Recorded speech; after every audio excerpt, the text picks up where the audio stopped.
episode for higher GC news. Beba Obibia Akwaba Hadia latest and hot news. Agua Erambide Bremo.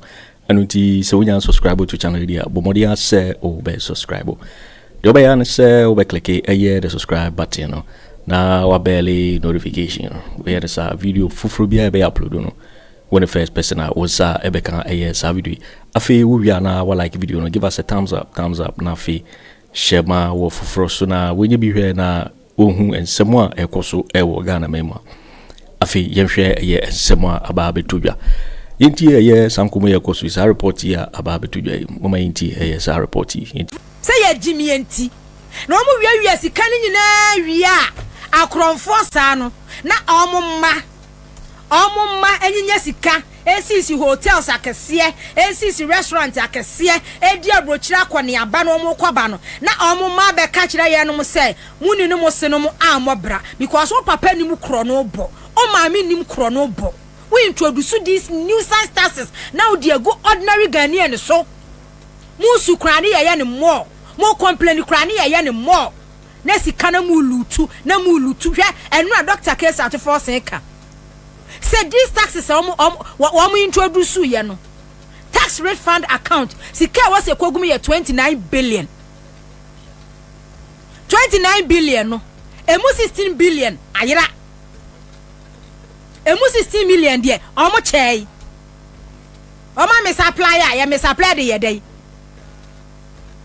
even kran kakra na ewo mu na 14 billion kran e de na omo de ye 13 billion e de no kran omo na so mu yiso omo de ye dey and one say you sum taxes and then so sometimes na dana ko ibobie kan say ye bo we din enye nipa na boss akro no ye betena ha ni ye tietiem ni ye bodin enye nipa na boss akro no enipa da sani ene boss akro no Europe mo kwan yom se ye ko Ghana Belgium 2 Germany 2 UK 2 Singapore nyine 2 China nyine 2 amo kwa yom se hwe na monte Ghana na aban papa ba aban ya ba oh enu aye MPP fo ayi banya mie ni muni enu MPP MP ba akokra de akwadai MP ba ko de akira se fe de enu owo de fanyina mowuo enu a wo hwe se de majority fo na ka wo ma hye mfifi na public gallery hono no honyina ye ma no hwe finance minister enya abotre enya titidie ni bia 3 hours 4 hours enwura nkoa bola budget ni ye kan enwura budget ni ye kan enti MP ba ko de na ni ba no ho so no aba na num ahwewiem wasi nembe ya da wa ho enembe ya da wa ho enim guase ni e enwura de nyame anim ni enwura ne ehun se MPP awie ye nyefe enwura ne ehun ye se MPP awie ye enyefe kra na de na MPP fo aye mobo especially we dey so to fia wo fie wo to office wo to market driver ni wo ti see anim a wo ti see anim no ma no wo parliament wo no mo de Afenyo Markin minority leader woni kokoso ne de nyame anim ni enu a wo ye mobo dodo enu a no ma ye hata no ma ye ha say wo hwe wo mu dimi na no mu posture wo mu de tete wo mu chemu wo parliament wo no mu no a na nko mu enti nyame anim ni said Afenyo your friend say finance minister Dr. for Ato Forson kono no omani je pa less than 2 hours no awie wo betena we mu 3 hours wo betena we mu 4 hours na beda no what na parliament wo asempa budget de ente say resetting budget de ente say wo beda na wankasa what na parliament wo no mo ani wo fed de ente say enti no ade nyame animu ni MPs mimamu yakọ mimamu due mimamu shedden nenu de mu bre yankasa e wo parliament so some of us ye mu bi enye wanwasa after budget no presentation mutisi abonten ma former finance minister end time awieye bremu finance minister I mean Adam ekoye ni hu fi se ya manfa betting tax bi ama Amina Adam ayeye bremu end time finance minister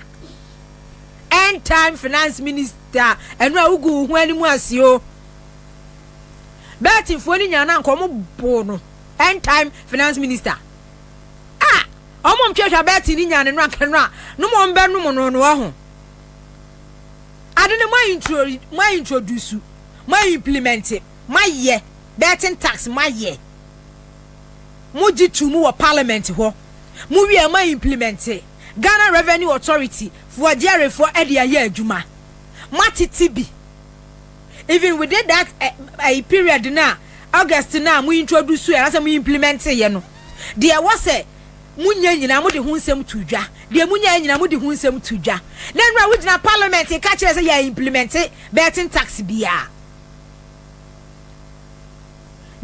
former deputy finance minister Abna was asare before this budget presentation akwatena radio ni TV so aka said that time ne hia say wo di those nuisance taxes ne ba even though Ghana force original ye say omu implement those taxes e nuisance taxes lazy approach see at Ghana ha na yankofo say the competent team you have the men yenimu nyansa yenimu ade ye betimi aye na ekwan ya oman ne kwa crisis mu betimi afa so asolve a lazy approach say yentena say Ghana for send this kapa adwadifo man nyina obia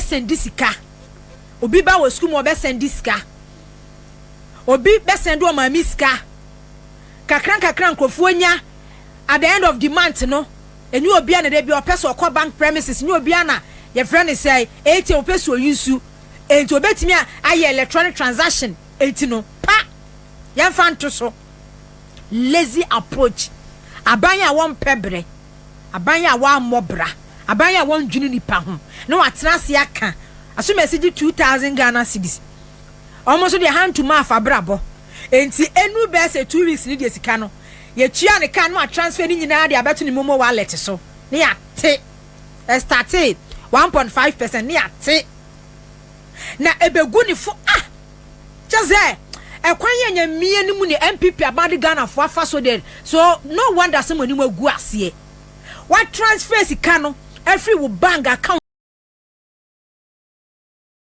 tumu e de aba beto wo wallet so no wo betua yi levy sika ni be wi a wo maami wo ho wo be send wo maami sika wo betua yi levy wo ba wo school mu a wo be send wo be sika wo sa sika ko no man wo betua yi levy wo ko market so kwa akoto ade na sa won withdraw sika no ma yente wo a bi ho refi wo ho wo so mo beji momo wo betua yi levy so by the time sa sika kura yi ekoto wo bank account so no ya tete taxes nyina free so o it is 2000 na wo be send 200 ama mama wo be send 200 ama papa wo be send bi ama wo be school wo be adai na sika adai na sika ba kono ya tesa ne ya tesa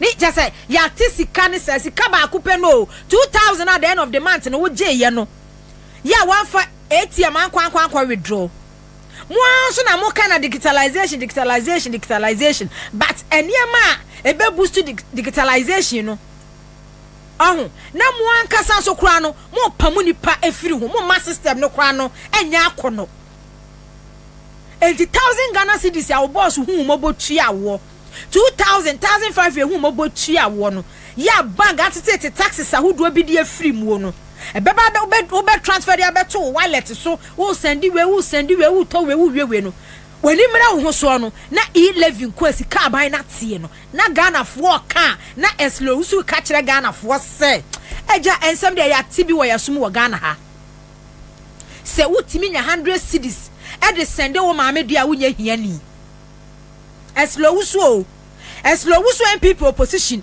wo hia na skirt and blouse ni skirt and blouse asa sebe oti bidie ho mo fa nche me wiase oton bidie in opposition next lo wusu me kai very dear the late President Mills wuye oni edu asa na be hia wo bedwam so wo Adum TV so mu pie ya na slow wusu manchre do asare so o mani sika me manim ni me na na ma manim na me gina ho eno wo gire do asare se o mani sika slow wusu timi ka kire Ghana for se wutimi nya 100 cedis se wo send de ama wo maame a unya hia ni wo Ghana ha enti yenka ya nuntum de entua levy. Can we imagine levy introduction Ghana for se kan oforiata omani mu odin wanya bibia ma wase a yenyan mo ne krono enti no introduce levy no na ye hu forum region by region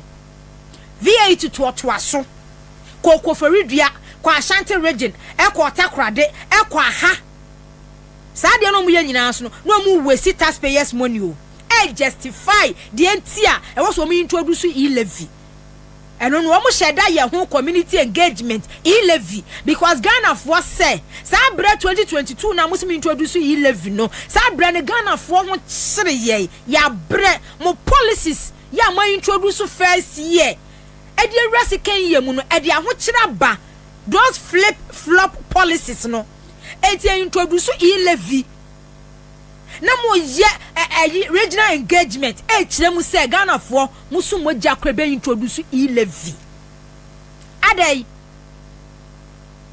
na sa ne yedi oman so sa ene yedi oman so sa ne yebu oman sa ne yedi oman ebu no sa wo de wo bu oman a wan kasa wo yedi wumpuntuo but the masses of over 33 million population no ministers, chief executive officers, deputies abemu penifo akronfo na no mugu Jubilee House no mo ya say but na empempem asofa ne yesu obia kasetia se munya levy introduce but omu hu say that's the easiest laziest ways and means ya ombetimi de awia Ghana ni abogana ni krono into salary no taxes a good salary ba ko so ne nyasem ketewa why na tikrom hanuma entosi kura wokoto entosi a tax da so de wo to entosi no anopa ne yakwa kotwa de ama no entosi kura ye to tax da so makura ye to tax da so bibia taxes da so woto bode taxes da so ni akachira Ghana ni si ye pet taxes tua enipa no a oni adwuma ye because of policies that we introduce here, a collapse system, private investors, Ghana population here, and you over 33 million, controller and accountant general, payroll so, abaya juma ye 4, ya ye chia wamoka, ye yisika edifri abai futum, etu wamoka, the last time, Ghana Statistical Service edi bayano, omo ye below 800,000. Abaya juma ye 4, ye below 800,000. Eti the world driving economy no, a private sector but one kasamo policies am introduce ye akripo private sector no eguno investors dwane enkrofo nwuma gu wo first year wo gu banks amani pampempem wo munwuma abo wo mu enkrofo dwe trahye enti do no ye adwuma wo bank na adwuma abo no no utifie no onya 50 cedis me justify say betin ye but ono no ekomo ya graduate etifie nurse ni tifie teacher near your school 4 years 5 years what the licensure exams are teaching him no tifie yankopon don bo na okonya 50 cedis e won the phone so di kotwa betia wo se sa betin na wo twa no wo twa kwan taxes gusuo ne e wadie no so mesa timu 10% ade se Akufo Addo Bawumia ban e na won dwini nipa ho on dwini ni manfo ho on dwini nipa yedie e introduce these taxes. Now what 10% no I don't know why implement here ye adwuma no waka kire Ghana ni say ya implement it parliament edutumu but implementation na nya adwuma masa why dwuni mu da ho we are okay we are all right who does that abai by because and then the last time Kennedy Agyapong video bi na me boy I say enti MPP for ono so kronfo ba ko ono so no ka ho no was in MPP for June say a nipa Ghana for and a to abadiama MPP ana. Mu bu mai, mu lutu, mu bokrono, Kennedy Agyapong a kai as if say there's no tomorrow. As if say or chineni ho. mo bo wo man ne kro no edit mamufuo so as if there's no tomorrow, as if say otchere ni ho.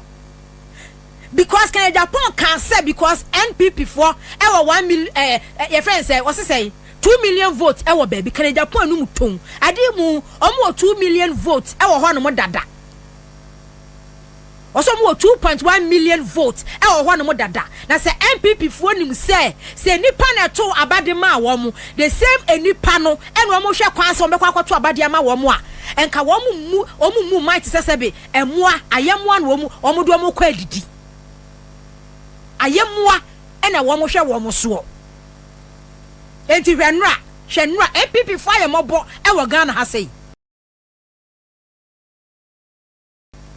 MPP fire mobo because idea bi am ye bia doesn't make sense and I would really say enti say nkrofo we say mu no a ebi ya professors bi ya doctors ebi ya masters no chese wo mo de ye sukunku a reading chiwe mponko about common sense efie nyansa pa ye didi nipa so no mo lake common sense efie nyansa say yemfa yade aye yemfa dwene ni wisdom nyansa to mo no de na omo lake now the covid frase 2019 tin e start covid-19 e start China kumunipa kumi wa China covid kumunipa wa Europe Italy no mo se sasa bi nipa te semwa America no mo share that kan ye good damn 2020 mu na mo de kwaje covid sika European Union for the ba World Bank for the ba International Monetary Fund for the ba Africa Development Bank for the ba for 12 do ya body ato wanu nyina stabilization fund mo ne ade nyina dan mo wura mu de mo nsa bubom sika ba covid futuo mu atwamu over 20 billion ewi ache sika na mo ache ni nyina na mo afa ni nyina o sika ni ba ya na mo cheye airport mo se mo ye testing wo ho frontiers ena ofori Atta ne Asante Bediatuo ni gabby watchere dako ekofa alata ni gina no say o ma award contract ne de ama frontiers. Meanwhile, frontiers adwuma no mo ye no na ekokwa egu ofori Atta mo Asante Bediatuo mo account mu. Sika wase ba state no coffers mu no. Ewi akire covid twa mu no na sika na kwakogu mu account mu. Mo wie ya pe manya jimifo manya moa Ghana fo na mudu onsu na mo de covid levy aba. Na China no kura na covid frase wo hono no wo me introduce covid levy. Italy kwa covid kumu nipa kumu o me introduce covid levy. European countries ni other countries covid kumu nipa kumu neighboring countries why na introduce covid levy. Sikane baye sika twam over 20 something billion mo cheni nyina tamwa mo award contract di man frontiers nuguchi fo na mu use am nuguchi fo machines ni nuguchi fo na mu use am wo airport one mo do mo ye adwuma na ma divert sika ndi akoma account mu wie ya pe mo se nkwasiafo no ye di wo mo so na mu introduce covid levy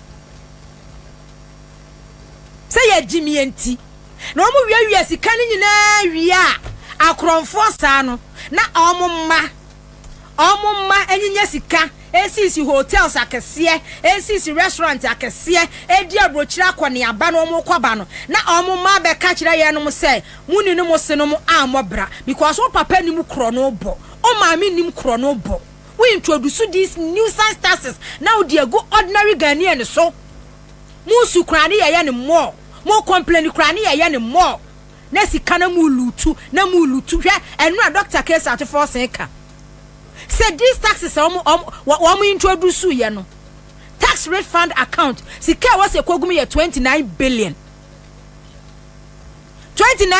no emu 16 billion ayira emu 16 million de omo chei omo me supply ya me supply de ye dey even kran kakra na ewo mu na 14 billion kran e de na omo de ye say 13 billion e de no kran wo mu na so mu yi so omo de ye dey eno ne say ye sum taxes and then so sometimes na da na ko ibobie kan say ye bo we din enye nipa na boss akro no ye betena ha ne ye tietiem ne ye bodin enye nipa na boss akro no enipa da sani ene boss akro no but when you skate omutuatua omuto akwan etuatua omuto akwan say there your brothers and sisters were Ghana one country one nation emu ne eguo etiana me catch them people for say mu wo anger bia say mu wo frustration bia eya that aggression no mun transfer enko mo party leadership wo enka de be china nka president former president Akufo Addo baby a wote na nka ma storm ho na nka mo di mo bufuo na nka ma storm president Akufo Addo fie na mo ko bisa ne sa adenti na president Akufo Addo wudi abrosa adenti na wudi abrosa na ma storm Dr. Bawumia fie na ma bisa sa Dr. Bawumia adenti na mudi Ghana abrosa adia tie mu ministers no na ponom krono a wamabo energy sector na ma bisa wa mo say adenti na mudi abrosa. These are relevant questions sir. E was a mu bisa mo mpani for because so be ababe to ka from 2022 amko IMF ya mo start yes your creditors mo no mu negotiate say o man no che say ayaka ye nya sika ntua ye ho aka 3 years mo ntua kada but President Mahama has started this year etuaka external creditors wo tua enso hwe enura and then adia so kura wo mu kura ne say because of IMF conditionalities in tia ye say ye sha sie euro bond market ye nko apart from bilateral loans to be a ye be jeje nkakra loan akase 3 billion 4 billion 3 billion na dollars na no wo moji be chedie no and this year ban say IMF intino omunya bi but common sense ni wisdom ni nyansa President Mahamadu Bawumia intio no wadwene wo man ho first inti hwe enura dom de ye me be fie MPP for say 38% ye boama ma protected because the cost na hwe ya next 4 years be 18%. Mon kan che Madam Cecilia brother pa say kronfo akwawia ama kronfo akwafa ye ntwe ho manso because mo na Cecilia brother pa ekwa court na MPP for hwe na 38% no na e drop e ba fom mo na abnada pa ekwa court na wo court na ne information eba out no na mo 38% no e drop e de kofom eti mun penyansa sembi kanche Cecilia brother pa say kronfo akwafa ama kronfo akwawia ye ntwe ho manso utimi she millions of dollars wo dem utimi she millions of euros wo dem utimi she millions of Ghana cedis wo dem unya ne he wa wia kogu dem kronfo so akwawia bia munyai mon kan kire ma me ni se case wo twem because MPP for say man hwe yi aho by the next 4 years no 38% no e be ba 18% hwe enura wo court ya enura this one my house helps store $53,000 in jewelry hwe ni jewelry nkuan ni gold chain no nkuan ni house help for awia ye nkuan no na 53,000 ansana sika wa mo sanso efa ye sika kasa $410,000 ansana euros wa mo fa ye 300,000 euros 300,000 euros omo fa na wadam o edan ya no wa hye sika tata so no 300 ene do omo de koi $410,000 ansana 300,000 euros ansana 350,000 Ghana cedis cash madam kronfo akwawia ama kronfo akwakofa MPP for mon kan che Madam Cecilia brother pa say sa court case we no ebe boa wono ankasa enu amehwe sabe okunu yale papa ikuta stick twe ne nine form ya wudi na chi twe manson say wo house help for awia say sika we $410,000 300,000 euros 350,000 Ghana cedis in cash no abnada pa we be a bank with them and then after when you na almost fire no the brother was say yeah special prosecutor Kennedy Agyapong me na ma men trust ne da ekọ ni fie sika wo mo kwa kan ye wa abnada pa edan na wa holy sika wo mu no me kan kire Ghana ni say sika Kennedy Agyapong ene ni team ekwa hu ye Cecilia brother pa dem no o ma afọ mo sa na kwa kan yo o mo de machine di kan sika ene kwa kan ye di odi betu dwa no enu mu 10% na wo wetimi aye sector minister awia sika we nyina kogu dem na me na makura senka mawia me na makura nka mawia kme he abena pa me your house help nka mawia pa because wo wia aye na kronfo akwa wia ama kronfo akwa akofa na wo twe ho manso asem wo ya twe ho manso abena pa MPP for mon kan kire maami no because ade a china brother pa ekwa court eba no na MPP for mo 38% no na so tiba 18%. What it means ni say ni yenya hunu say taxes are nuisance taxes are mudi gu Ghana for so Euro bond 13 billion say $billion ya moje ya mudi gu Ghana for so mu wi ani nyina enu nti na mo national women organizer kejamfua before election okan yes say asofo no mu ahye a prophesize ahye nkom ato MPP for say moko oppositioner e be take mu 30 years ansa na maba power onim de entia ya asofo nyanya me na yi bibia kire wo mu omu hu bone na amadie no bone krono a MPP for boye asofo na mudi wo machi no o anti no wusu ben patron no because ohun sa bone ne krono no doso dodo onya ne hye wie ya no se ai mi yi mu ama enti asofo no ne nsam mo ka kire mo no a ka ejamfu aka aye no asofo no se wo so mo enjoy pa beneficiaries mo kro no bomu no mo nya bi di pa omu hu boni na amadie no se mo ko opposition a eniema ehinta ye bepie President Mahama say ada aponchani be woni be hu ne tenten eti mu ko opposition ya Ghana for hu say 20 fita containers bako 12 ewa sapema na amasaman yahye gold millions of Ghana cedis, millions of US dollars, millions of euros, millions of dollars ewo mu no eni chese e ka amodi agu Ghana for ho eni boni amodi Ghana no enu nti na sa ma sofo no madifo no e ka kire mo se mo ko opposition mo be ye mo bo 30 years kura no mutimi ma power enu nti na MPP fo so mbe ko opposition because MPP fo hu se boni a wo madi Ghana no se o mu firi abamu a na se niema ni de ho niema ni bia opposition on be che wo ho papa mbe aso mo nyana mo fa video no to na me na medi nkomo yes MPP for tenancy hu se boni a operation Cecilia to me more than 30 years. It is sad here where you are from stand. Wake up. I am a Dapa, 7 Nimokasa, I am no Brekasa, I said. Greater cry, Pama, pray with Decades. And you more. It's so far that Cecilia to me you are more than 30 years. It is sad here where you are from stand. Wake up. I am a Dapa, 7 Nimokasa, I am no Brekasa, I said. Greater cry, Pama, pray with Decades. And you more. It's so far that Cecilia to me you are more than 30 years. It is sad here where you are from stand. Wake up. I am a Dapa, 7 Nimokasa, I am no Brekasa, I said.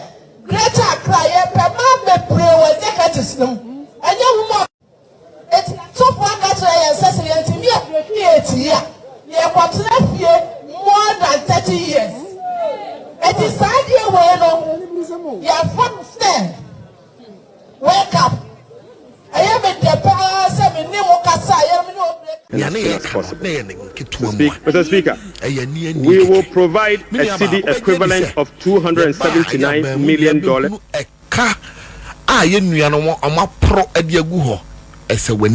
Na ensa okachire o hwe eye enkrata mu aye hwehwe no ariesa o man Ghana ye ba betua okọ IPP sa independent eye power eye producers wo mo mayen enyinam nkanea a wo se wo mo hwe mayen nkanea ni gina so no e ka aban wei e bode to ho e about $1.73 billion anya kakuma enu nti no obekaya emre bi before ye ba ye 7th January ni abe handing over no ye nuanom ka kire so o makotua sika bi a no nti ye kwoto fa anwo na ye nuanom a wo mo ye independent power producers no o matimi ama nyinam ayeden agina so enso na ye krokro de dwon a anya no kore efize ka o mo de no sabe eka no eye atwamene eka wo muntumi enya den enya ho hwe eno ana o magya de ato amaye uko ba bi ti se ECG ye na enim ECG wo mo anaje enyinam no efiri eye VR ho ane ada power eye producers ho na omo ade afa ehumam na omo de abrami no mienu ewe yemfie se ne enyinam no be da ebetumi agina so enne ECG kan kwa oje eye 68 billion Ghana cedis. Look, enne ka abada ho eye ECG hoyi unu made anomo ye omutimi kra nema edeba eniema na ombekra de aba no eniema ni bi wo ho a we may not even need a yes aniema no for the next 30 years. For the next 30 years who hia de no so akokra beguo wakra beguo no enu na 30 years na be use na de no so kra sesara ayeden I expire wu use kra nya den enye yi because na omope eye twobo atienti because procurement na be momanya sikanti ene akwanya sabia so no e wo se ye ton niema ne begu ho wo bereko a ye hia eniema no akwanya sa woni wukunu te na mo wofie na wonim se oh wukunu se say wo se wo ye friend say weight lost na wo se woni brudo na wakoto brudo eye bakery baako na odi abesifie brodo no acha abroso a beye na wotwe na brodo ni na yeden na sei na ede kana yeden ede abrew eti kwadwo onim me bem sa figures we say no ya NDC abroso an omo ba ban mu no maba enye se dia wo ka so mutimi ekokra ne maba ye ne ma no kra no the next 30 years kwa na bia ibehia but abro ne baye because of procurement come fa so benye ska enkrofo na ye amane no NDC fo aba achire mu a so na president Mahama kokan and before then kwa na energy minister kan yati those figures no enkrofo na ye adenti na enkrofo no mo ye no yemfre obia.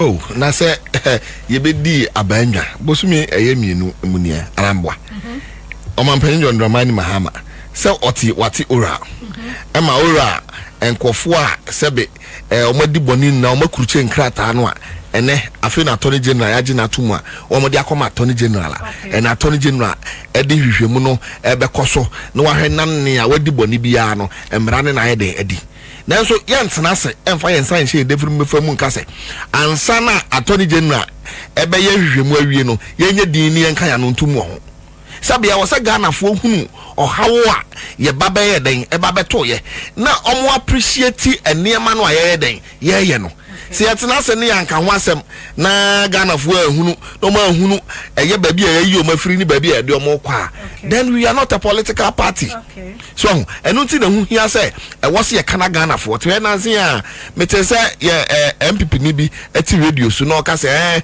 mo se ye koko akuafo sika e de ma omo no na wo se nke ye ma omu sei ana ye ma omu sei samaba momna mametu ya se sika ne ma omu forgetting say cocoa board e ka o ma bato o over 32 billion eti se nipa no wa hwe ye no ankyere mama Ghana fo ante ase na se ni manim ya no entumu a woso de ma wantimi amfa ma omo a MPP fo be dada sa nkrofo na amama ka se ye kan ye so ye ba ne entumi anya den anye enu nti na hu hia se e wo se Ghana fo hunu ne ye den ne ye koso be ba cho na make na se look apart from Osha eye cocoa board IPPs ECG eye car eguo ya uko baby to say even road fund about 5.75 billion and you see say asika we no aye ka ho asem aye bo billion no see nane abatete hosika ni mu a wa hu mini aba we ye enesika ni eka yo eyo pepepe wa ukura calculator obokura no a enko calculator so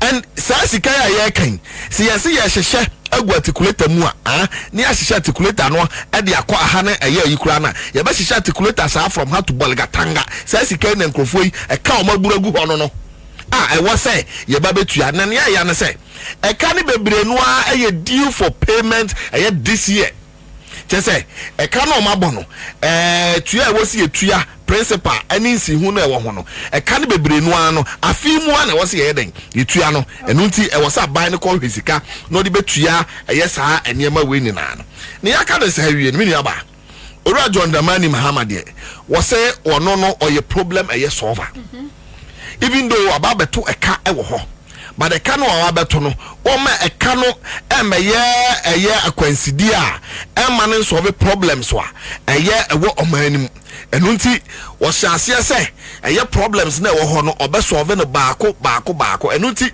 ana ne wate the minister so free 126 a Akufo Addo de bae no e de aba just about 60 ministers even as we speak enu 60 ana meboa 56 But that 56 no, and no after budget no, on say NPP for no raise concerns issues about Matiso from 126 or Modiba 80 and then 80 ministers no. Budget allocation 2024 was 8.5, but this time around, one must say Matiso from 80 to 60 no, my budget is 11.5. Budget allocation for what? For to the presidency. Almost on the day. Almost say more catch Ghana for say ministers in the doors young cat. No, you see the presidency they are mixing oranges with apples. Okay. But Office of Government Machinery. Okay. A very different. Sika edit to ya ministers kano. And you know the Office of Government Machinery. Okay. It is different. Look. Aye MPP a pencil baby o wudi sika pa your Office of Government Machinery. Okay. Sika o mo de call hon mini aba na ese wani ensa o ka kire and o hwe aye ministers e ba ne say na o be ka ti be ka kire say sika aye twa ye de betu ya ministers kan do so say wo de look say one fa aye minister ba akokora minister ba akofa minister ba akwa ye to Land Cruiser ma no me pa China Land Cruiser ba akwa ye say over 2 million Ghana cedis 20 billion. It is saving 20 billion on one minister. You talk a year, your friends and private car, man. Private car, over a binum, you almost about 400, 500, 600, 700,000 a year Ghana cedis. That's 7 billion. Or they cut 20 billion. Why? 27 billion.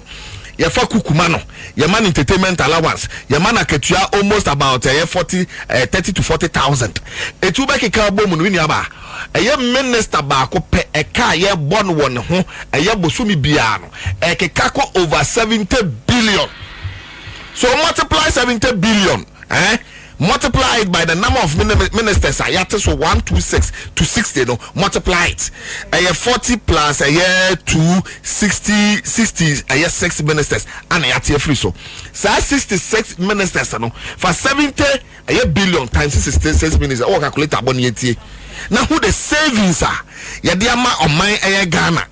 Sa ayesi kanu nyaba ye betumi de asi school dan e wo mimi kromo suno a na obekọ no nkola etefem ana omotro eye blackboard so sa sika no ye betumi de affect eye koko rose ahodo a e wo sa amandwa so abompe heman eye jampumani a ene ama koko aka nwura mfi se akuyafo edom koko wie ete eno mo de begu aboya a wo mo bọ koko no wie o muntimi fa koko no emma emegu apaso e wo fie because e kwan no eye den enye.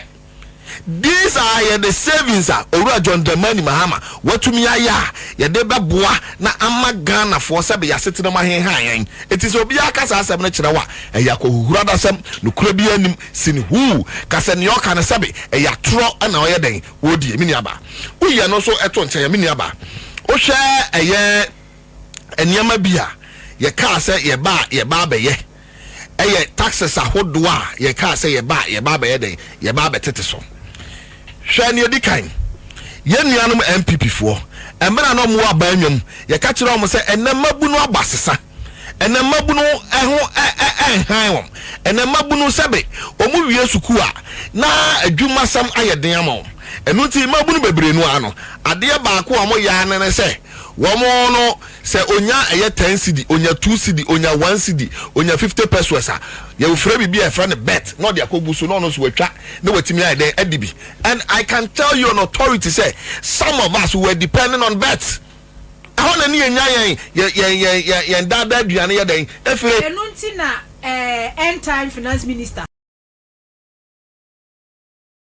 say one more kasa after say budget after say parliament edges are betting tax me too no or more implement it. You see, because we say we depend solely on betting. You see, I will say, young man MPP4, muade. Oh, I know feria de. I know mon fendi de and many pebia. I know mo ya trofo our mon canocre.